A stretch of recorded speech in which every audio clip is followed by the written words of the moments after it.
सावंतवाडी शहरात वादळी वाऱ्याने मोठे नुकसान केले आहे. काल रात्री 12च्या सुमारास विजांच्या गडगडाटासह वाऱ्यांमुळे झाडं पडण्यासह पत्र्याची शेड उडून गेल्याचे प्रकार सावंतवाडीत घडले.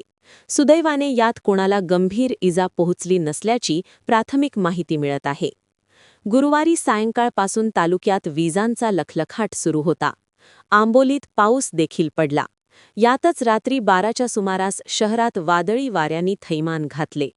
या वाऱ्यात मोती तलाव, राजवाडा, शिव उद्यान परिसरातील झाडं पडण्यासह रामेश्वर प्लाझा येथील पत्र्याचे छत उडून गेले.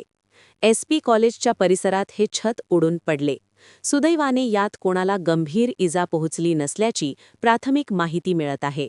रात्री जवळपास 2 तास विद्युत पुरवठा देखील खंडित होता. शहरात आणखीनही काही ठिकाणी या वाऱ्याने नुकसान केल्याचे समजते. नुकतीच नगर परिषदेकडून पत्र्याच्या शेरबाबत ऑडिटची सूचना देण्यात आलेली असताना रामेश्वर प्लाझा येथील छत उडून गेल्याने मोठा अपघात घडला.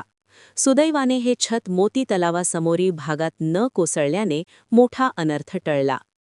दरम्यान श्री पंचम खेमराज महाविद्यालयाचे यात मोठे नुकसान झाले आहे.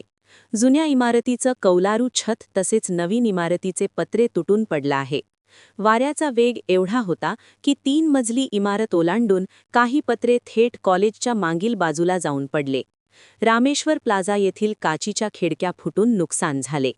राजवाडा येथील नारळाचे झाड पडून संरक्षक कठड्याचे व शिव उद्यानमधील झाडाचे नुकसान झाले.